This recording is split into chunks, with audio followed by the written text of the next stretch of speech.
Baik, shalom saudara-saudara. Senang berjumpa kembali dengan saudara-saudara Jemaat Geraha 2 yang setia, yang terus bertumbuh di dalam anugerah Tuhan kita Yesus Kristus. Pagi ini saya akan menyampaikan sharing firman Tuhan tentang kuat menghadapi tekanan kehidupan. Saya berdoa firman Tuhan pagi hari ini akan menolong saudara-saudara dan memberkati saudara-saudara ketika saudara sedang berada di dalam pergumulan yang berat, saudara sedang berada di dalam tekanan hidup yang berat saat ini.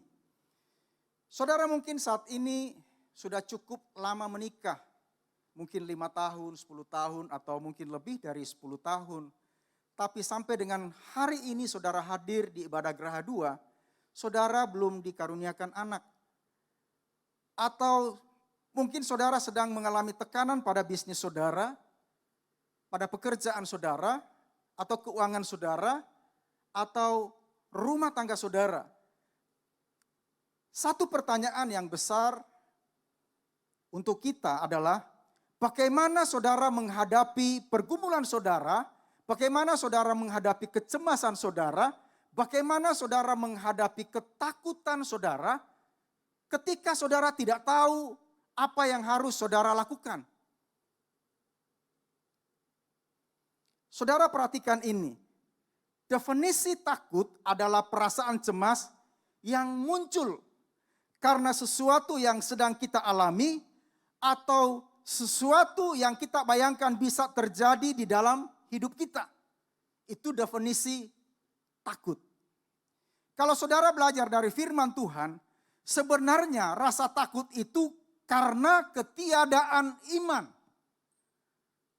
Takut dan iman bergerak dan bekerja pada dimensi yang sama. Takut dan iman tidak berada pada tempat yang sama pada waktu yang bersamaan. Di mana ada rasa takut, iman tidak bekerja. Di mana iman bekerja, rasa takut tidak ada di sana. Saya berikan contoh yang sederhana. Panas dan dingin tidak bisa berada pada tempat yang sama. Kalau panas ada, maka dingin tidak ada. Tetapi kalau dingin hadir, maka panas akan pergi. Demikian pula dengan terang dan gelap. Kalau seluruh lampu ruangan ini dimatikan, maka seluruh ruangan ini menjadi gelap. Tetapi kalau satu titik lampu saja dinyalakan, maka gelap akan pergi. Sampai di sini saudara bisa mengerti? Pagi ini kita akan belajar 3 hal. Bagaimana kita kuat menghadapi tekanan dalam kehidupan kita. Apa yang firman Tuhan katakan, bagaimana firman Tuhan memberikan kepada saudara dan saya jalan keluar ketika saudara berada dalam pergumulan yang berat, berada dalam tekanan hidup yang berat. Yang pertama,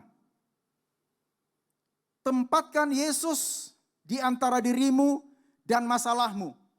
Tempatkan Yesus di antara dirimu dan pergumulan-pergumulanmu, di antara kesulitan-kesulitanmu.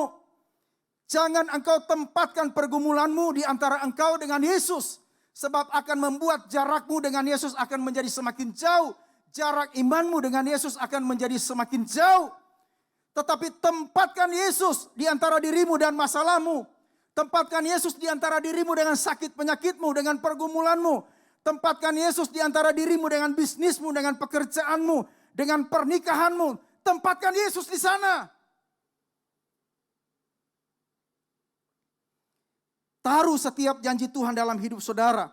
Taruh firman Tuhan di dalam hati saudara. Percayai firman Tuhan sepenuhnya. Bahwa apa yang Tuhan janjikan di dalam hidup saudara, pasti Tuhan genapi. Katakan sama-sama.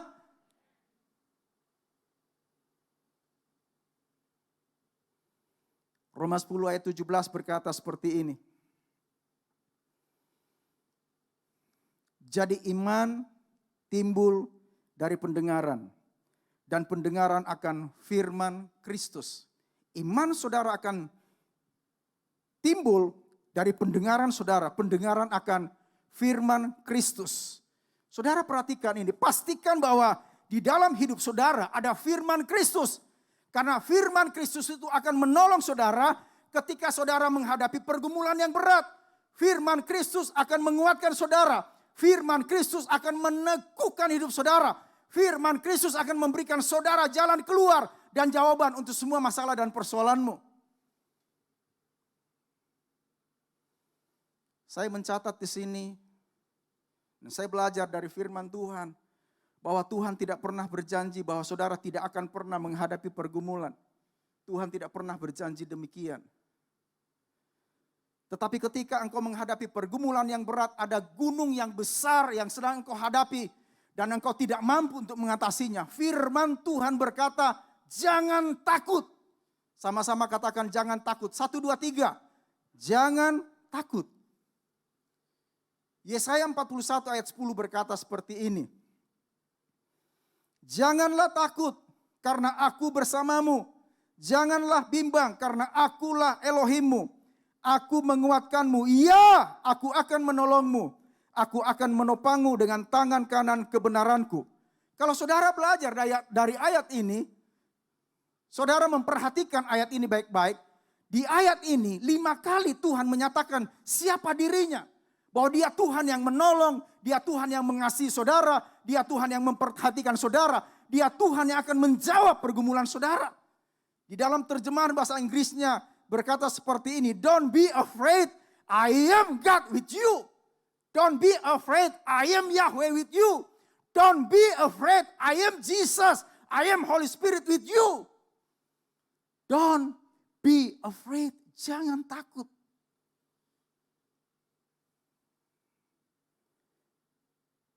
Filipi 4 ayat 13 berkata seperti ini. Segala perkara dapat kutanggung di dalam Dia yang memberikan kekuatan kepadaku. Hanya orang yang dewasa imannya mampu berkata, aku tahu yang kuhadapi bukan gunung yang kecil. Aku tahu yang kuhadapi bukan persoalan yang kecil. Aku tahu yang kuhadapi bukan pergumulan yang kecil. Tetapi yang aku tahu, segala perkara dapat kutanggung di dalam Yesus yang memberikan kekuatan kepadaku. Saudara mengerti, saudara sedang menghadapi pergumulan yang berat. Orang-orang sedang menghadapi pergumulan yang berat. Solusinya berbeda. Ketika saudara menghadapi pergumulan yang berat, saudara dapat berkata, segala perkara dapat kutanggung di dalam Dia, Yesus yang memberikan kekuatan kepadaku. Berikan sorak-sorai yang paling meriah bagi Yesus Tuhan kita. Beda jalan keluarnya.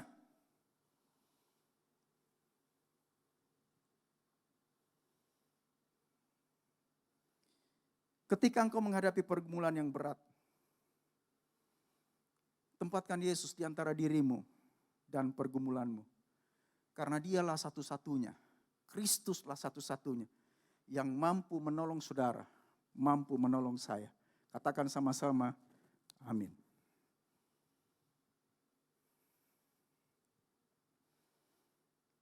Hal yang kedua, bagaimana kita kuat menghadapi tekanan hidup.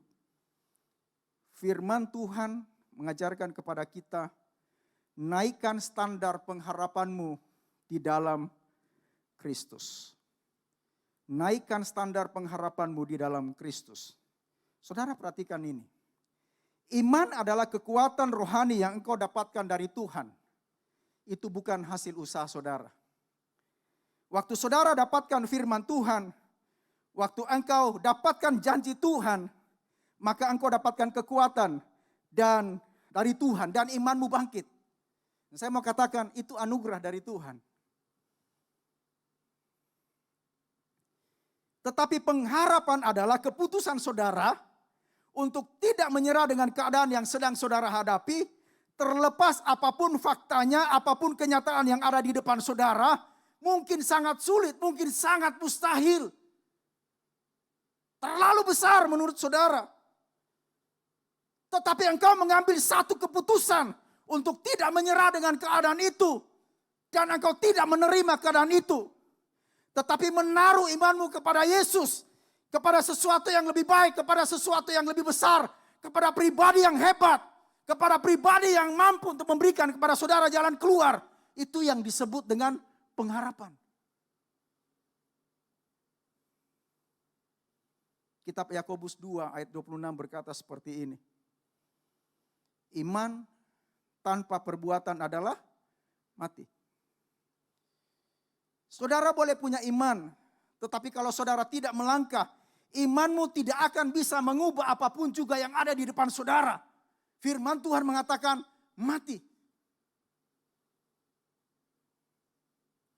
Iblis tahu dia tidak bisa mencuri imanmu. Dia tidak bisa mencuri firman Tuhan. Sebab imanmu datang dari Tuhan. Firman Tuhan itu datang dari Tuhan. Sebab firman Tuhan itu adalah Tuhan sendiri. Saudara mungkin pernah mengalami pertolongan Tuhan. Saudara mungkin pernah mengalami kebaikan Tuhan. Dan iblis gak bisa curi itu. Sebab engkau pernah mengecap kebaikan Tuhan di dalam hidup saudara. Tetapi yang iblis bisa lakukan di dalam hidup saudara adalah dia mematahkan pengharapan saudara. Dia menaruh kekecewaan dalam hidup saudara. Dan kalau saudara kehilangan pengharapan, kalau di dalam hidup saudara ada kekecewaan, walaupun saudara masih punya iman, saudara tidak akan pernah bisa melangkah lagi. Dan saudara seringkali dengarkan orang-orang di luar berkata seperti ini, sudahlah aku capek, percuma saja, aku lelah, aku sudah lakukan ini, aku sudah lakukan itu. Percuma saja. Dan saudara seringkali dengarkan itu di luar. Orang-orang yang kehilangan pengharapan. Orang-orang yang di dalam hidupnya ada kekecewaan. Saudara akan dengarkan kalimat seperti itu. Nah itu sebabnya saudara-saudara, saya mau tekankan di sini. Naikkan standar pengharapanmu kepada Yesus. Kalau engkau gagal, coba lagi. Kalau engkau gagal, coba lagi. Don't give up, jangan menyerah. Kalau engkau gagal, coba lagi. Maka satu saat pengharapanmu akan muncul. Pengharapanmu akan bangkit. Saat itulah engkau akan melihat pertolongan Tuhan datang dalam hidup saudara.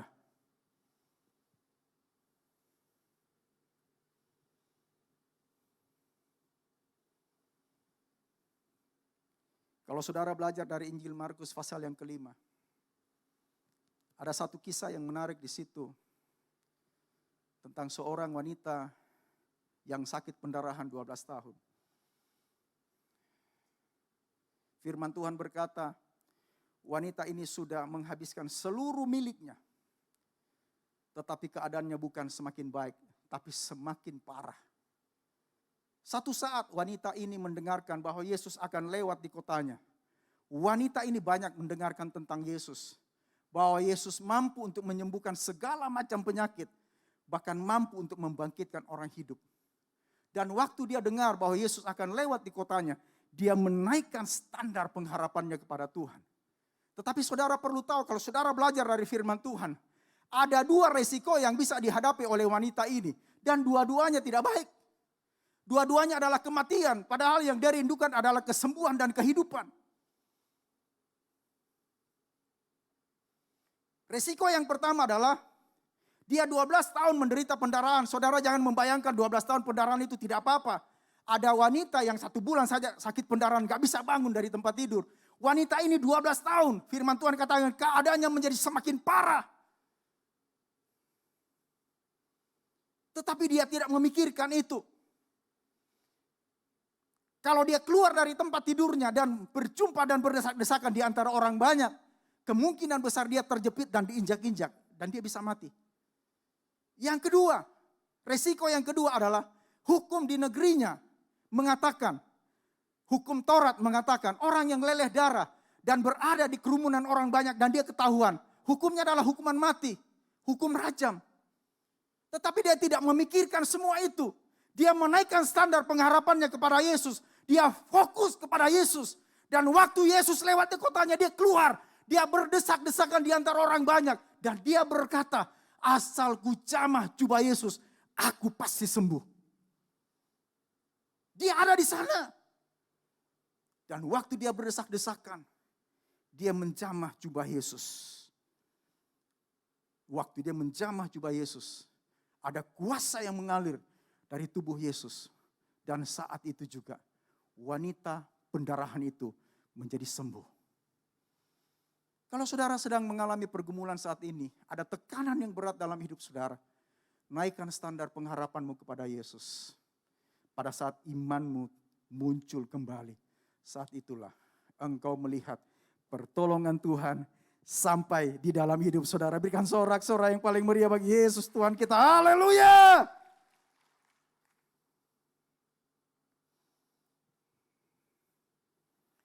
Yang terakhir saudara, yang ketiga. Bagaimana kita kuat menghadapi tekanan dalam kehidupan ini? Firman Tuhan menjawab, tenggelamkan dirimu di dalam kasih Yesus. Saudara, kita dalam hidup ini perlu kasih. Sebab kita diciptakan Tuhan sebagai makhluk sosial.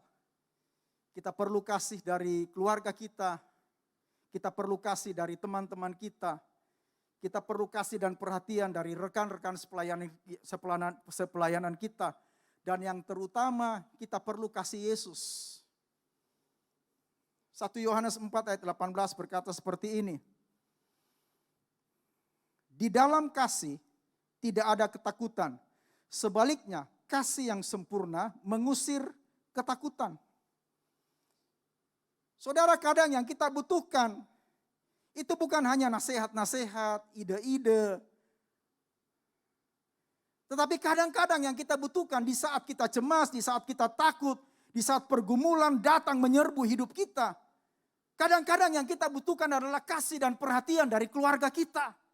Kasih dan perhatian dari teman-teman kita. Kasih dan perhatian dari para sahabat kita. Rekan sepelayanan kita. Bagaimana caranya kita mewujudkan kasih dan perhatian kita kepada keluarga kita. Kepada sahabat kita. Di waktu yang lalu sebelum pandemi datang saudara bisa melakukan perkunjungan. Doa di sana, saudara mungkin bisa memeluk mereka, memberikan kata-kata yang menguatkan mereka. Tetapi ketika pandemi masuk, apa yang harus kita lakukan? Mereka butuh kasih dan perhatian saudara. Bagaimana caranya? Saudara bisa melalui video call, melalui telepon, melalui mengirimkan firman Tuhan yang memberikan kekuatan kepada mereka melalui WhatsApp. Saudara bisa melakukan itu. Dan di gereja kita saya mau mengatakan ada demikian banyak program rohani yang bisa saudara share kepada mereka yang membutuhkan itu. Saya mencatat di sini ada 7 menit menjelang tidur oleh Pastor Yusak dan Pastor Hana sekarang dibantu oleh anak-anaknya. Pastor Billy, Pastor Lia, Pastor Gary, Felis dan cucunya Charlotte. Menguatkan sekali. Tiap malam saya mengirimkan materi ini saudara, program ini kepada orang-orang yang membutuhkan.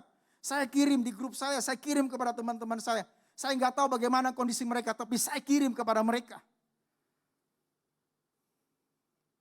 Ada partner rohani, ada SKY, surat kasih Yesus. Ada ibadah online IHS. Dan kalau saudara-saudara tahu bahwa ada keluarga saudara yang mengalami pergumulan tidak bisa hadir seperti saudara pagi hari ini.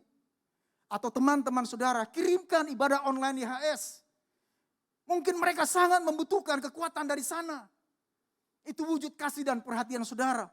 Dan program-program yang terakhir yang saya lihat adalah aku ditolong Tuhan. Saya ikuti program ini. Banyak sekali orang yang terima mujizat ketika didoakan oleh Pastor Yusak. Banyak sekali yang bersaksi di dalam bagaimana mujizat terjadi dalam hidup mereka. Itu wujud kasih dan perhatian saudara. Ada seorang anak. Dia kaget dan ketakutan karena mendengarkan suara benturan yang demikian keras. Dia lari ke orang tuanya. Dan waktu dia lari ke orang tuanya, dia tidak bilang sama papa mamanya begini, "Papa nasihati saya, papa khotbah sama saya." Tidak saudara. Dia ulurkan tangannya begini, yang dia butuhkan adalah pelukan kasih saudara. Dan waktu kedua orang tuanya memeluk dia tenggelam di dalam kasih di situ. Dia merasakan keteduhan, ketenangan. Sama seperti kita. Ketika saudara menghadapi pergumulan yang berat, kita butuh kasih Yesus dalam hidup ini. Itu sebabnya saya menekankan, ketika engkau menghadapi pergumulan yang berat, tenggelamkan dirimu di dalam kasih Yesus. Engkau akan dapatkan kekuatan yang berlimpah-limpah di situ. Engkau akan mendapatkan kedamaian di dalam kasih Yesus. Bukan hanya itu, engkau akan dapatkan jalan keluar untuk masalah dan pergumulanmu. Ayat yang terakhir sebelum saya selesai. Roma pasal 8 ayat 35 dan beberapa ayat berikutnya. Siapakah yang akan memisahkan kita dari kasih Kristus? Kesukaran atau kesulitan atau penganiayaan atau kelaparan atau ketelanjangan atau bahaya atau pedang? 37. Tetapi dalam semuanya itu kita lebih dari pemenang oleh Dia yang telah mengasihi kita. Bagaimana saudara bisa disebut lebih daripada pemenang? Siapa yang memberikan saudara itu? Kasihnya Yesus. Sehingga saudara menjadi lebih daripada pemenang. Ayat 38. Sebab aku yakin bahwa baik kematian maupun kehidupan, baik malaikat-malaikat maupun penguasa-penguasa, baik yang sekarang maupun yang akan datang atau kuasa-kuasa, 39. Baik yang di atas maupun yang di bawah ataupun makhluk ciptaan lain, tidak akan memisahkan kita dari kasih Elohim yang ada di dalam Kristus Yesus Tuhan kita. Tidak ada yang dapat memisahkan saudara dan saya dari kasih Kristus. Ketika saudara berada dalam pergumulan yang berat, tenggelamkan diri saudara di dalam kasih Tuhan. Di sana saudara dapatkan kedamaian, keteduhan. Di sana saudara dapatkan kekuatan yang berlimpah-limpah. Bahkan di sana engkau dapatkan jawaban keluar untuk masalah dan pergumulan saudara. Sekali lagi berikan sorak-sorai yang paling meriah bagi Yesus Tuhan kita. Haleluya! 3 hal sudah kita dengarkan pagi hari ini. Bagaimana kita kuat menghadapi tekanan kehidupan. 1, tempatkan Yesus di antara dirimu dan masalahmu. 2, naikkan standar pengharapanmu di dalam Yesus. Ketika engkau menaruh pengharapanmu di dalam Yesus, pengharapanmu tidak akan pernah sia-sia. Dan yang terakhir, yang ketiga, tenggelamkan dirimu ke dalam kasih Yesus. Tuhan berkati kita semua. Saudara mau berikan sorak-sorai yang paling meriah bagi Yesus Tuhan kita. Haleluya! Bapa, terima kasih untuk firman kebenaran-Mu. Sangat sederhana sekali, namun di dalamnya kami dikuatkan. Kami percaya Engkau ada di tengah-tengah kami. Ketika kami menghadapi pergumulan yang berat, kami mau menempatkan Engkau, ya Tuhan, di antara pergumulan, di antara hidup kami dengan pergumulan kami. Kami mau menaikkan standar pengharapan kami kepada Yesus. Kami mau tenggelam di dalam kasih Tuhan. Taruh firman-Mu pada roh kami, pada batin kami, buat kami mengerti bahwa Tuhan tidak pernah meninggalkan kami untuk menghadapi pergumulan kami sendiri. Tapi Tuhan ada di dalam hidup kami. Tuhan menyertai kami, memberikan kami kekuatan, kemampuan untuk melewati hari-hari kami yang sulit sampai kami hidup di dalam kemenangan. Terima kasih Tuhan.